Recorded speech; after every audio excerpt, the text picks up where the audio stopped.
नमस्कार दोस्तों, आप सभी का स्वागत है अद्विक एजुकेशन यूट्यूब चैनल में।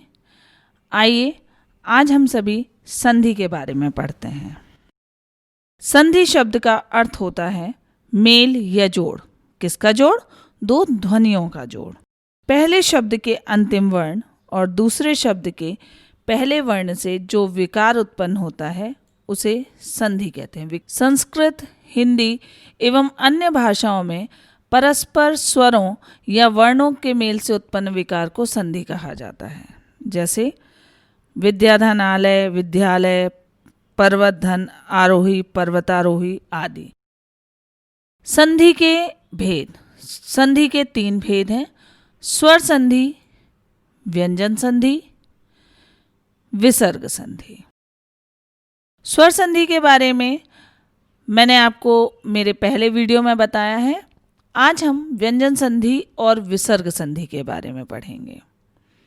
लेकिन व्यंजन संधि और विसर्ग संधि के बारे में जानने से पहले अगर आपने हमारे चैनल को सब्सक्राइब नहीं किया है तो प्लीज़ हमारे चैनल को सब्सक्राइब करें, बेल आइकन को दबाएं ताकि हमारे वीडियोस की नोटिफिकेशन आप तक पहुंच सके।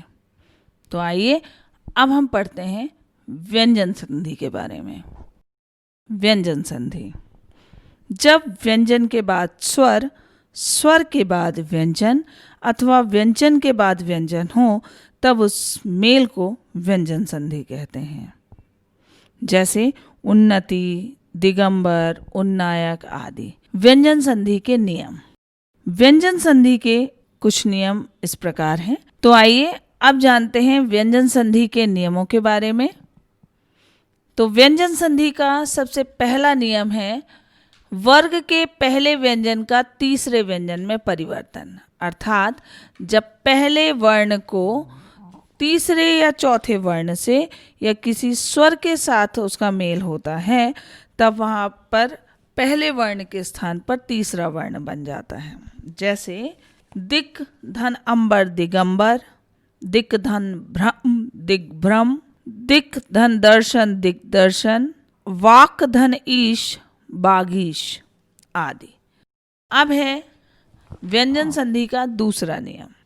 वर्ग के पहले व्यंजन का 5वें व्यंजन में परिवर्तन। अर्थात वर्ग के पहले व्यंजन के बाद यदि न या म हो तो पहला व्यंजन अपने वर्ग के 5वें वर्ण या पंचमाक्षर में बदल जाता है। जैसे उत धन नति उन्नति, उत धन मूलन उन्मूलन, षट धन मूर्ति षण्मूर्ति, शत धन मुख षण्मुख, दिक् धन मंडल दिग्मंडल आदि। अब तीसरा नियम म से संबंधित नियम है। जब म का मेल क से लेकर म तक के वर्णों से होता है तब म उसी वर्ग के 5वें वर्ण या अनुस्वार में परिवर्तित हो जाता है।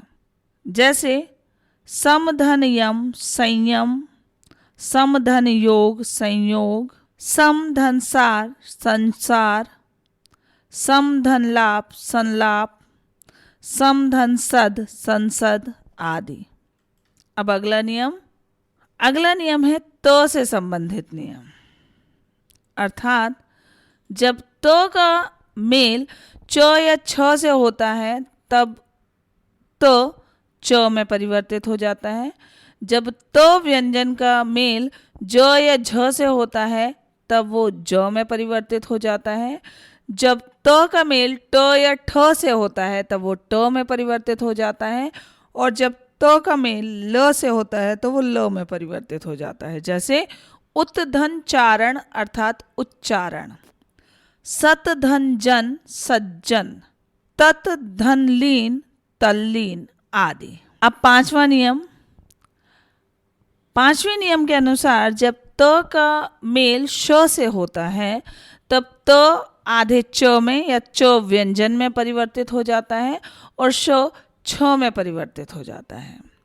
छठे नियम के अनुसार जब त का संबंध ह से होता है तब त द में और ह ध में परिवर्तित हो जाता है। इनके उदाहरण है जैसे उत धन चारण उच्चारण, उत धन हरण उद्धरण आदि। अब है सातवां नियम। सातवें नियम के अनुसार जब स्वर का मेल छ से होता है तब आधा च और छ ये शब्द में जुड़ जाते हैं। जब त का मेल, त या द का मेल ल से होता है तो वो ल व्यंजन में परिवर्तित हो जाते हैं। ये आठवां नियम है। तो यहाँ पे इनके उदाहरण है, जैसे आ धन छादन आच्छादन होता है। तत् धन लीन अर्थात तल्लीन। तो ये उदाहरण है सातवें और आठवें नियम के। अब अगला है नौवां नियम। नौवें नियम में जब री, र, श और स इनका मेल न से होता है तब ये ण में परिवर्तित हो जाते हैं। और 10वां नियम कहता है जब स्वर का स से मेल होता है तब वो श में परिवर्तित हो जाता है। 9वें नियम का उदाहरण है भूष धन अन्न अर्थात भूषण, प्र धन मान अर्थात प्रमाण। तो यहाँ पे न ण में परिवर्तित हो गया है। पहले वाले उदाहरण में भी न ण में परिवर्तित हो गया था। दूसरा है सुसुप्ति, सुषुप्ति। तो यहाँ पे स जो है दूसरे शब्द का वो श में परिवर्तित हो गया है। वि धन साध विषाद। तो यहाँ पे स श में परिवर्तित हो गया है। तो ये 10वां नियम है। अब है 11वां नियम। इस नियम के अनुसार जब र से पहले कोई ह्रस्व स्वर होता है और उसके बाद र होता है, ह्रस्व स्वर प्लस र व्यंजन धन र, तब ये मिलकर दीर्घ स्वर बनाते हैं। जैसे निर धन रस नीरस। तो यहाँ पे नी में ई की मात्रा है, फिर र है, फिर र है, रस का र। तो यहाँ पे ह्रस्व स्वर अर्थात जिनमें ध्वनि बहुत तेज नहीं होती, तो छोटी ई की मात्रा है तो ई, र और र ये आपस में मिलते हैं और दीर्घ स्वर बनाते हैं। अब है विसर्ग संधि। विसर्ग के बाद स्वर या व्यंजन आने पर विसर्ग में परिवर्तन होना विसर्ग संधि कहलाता है। मनः धन बल अर्थात मनोबल, दुह धन शासन अर्थात दुशासन, नि धन फल निष्फल। तो आइए जानते हैं ये उदाहरण कैसे बने। इसके कुछ नियम हैं, उनके बारे में पढ़ते हैं। विसर्ग संधि का पहला नियम। इस नियम के अनुसार विसर्ग के पहले यदि अ होता है और बाद में भी अ होता है, या कोई भी तीसरा, चौथा या पांचवा वर्ण होता है, या र ल व होता है, तो विसर्ग के स्थान पर ओ हो जाता है। अर्थात मनः धन अनुकूल मनोनुकूल, अधः धन गति अर्थात अधोगति। ये उदाहरण है पहले नियम के। अब दूसरा नियम कहता है कि जब विसर्ग से पहले अ या आ को छोड़कर कोई और स्वर हो और बाद में भी कोई और स्वर हो और वर्ग के तीसरे, चौथे या पांचवें अक्षर या य र ल व ह में से कोई भी हो, विसर्ग के स्थान पर र या र हो जाता है। मतलब आधा र की मात्रा आती है या र हो जाता है। तो जैसे निह धन आहार निराहार, निह धन जन निर्जन। ये कुछ उदाहरण हैं दूसरे नियम के। अब है इसका तीसरा नियम। तीसरा नियम कहता है कि यदि विसर्ग से पहले कोई स्वर हो और बाद में च, छ या श हो तो विसर्ग का श हो जाता है। अर्थात विसर्ग के स्थान पर आधा श यूज करते हैं, हम आधा श का प्रयोग करते हैं। जैसे निह धन चल निश्चल, निह धन छल निश्छल, दुह धन शासन दुशासन।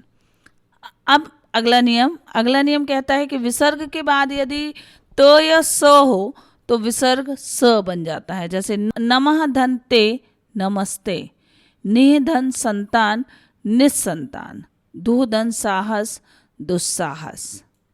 ये कुछ उदाहरण है। अगला नियम है विसर्ग से पहले ई उ और बाद में क ख ट ठ प फ इनमें से कोई भी वर्ण हो तो विसर्ग का श हो जाता है, अर्थात विसर्ग के स्थान पर हम श का प्रयोग करते हैं। निह धन कलंक निष्कलंक, चतुः धन पाद चतुष्पाद, एक उदाहरण है इसके। अब अगला नियम है, विसर्ग से पहले अगर अ आ हो और बाद में कोई भिन्न स्वर हो, मतलब अ और अ के अलावा कोई और स्वर हो तो विसर्ग का लोप हो जाता है। जैसे निह धन रोग निरोग। विसर्ग के बाद क ख अथवा प फ होने पर विसर्ग में कोई परिवर्तन नहीं होता। जैसे अंतः धन करण, अंतःकरण, ये बिल्कुल वही रहता है, इसमें कोई भी परिवर्तन नहीं होता।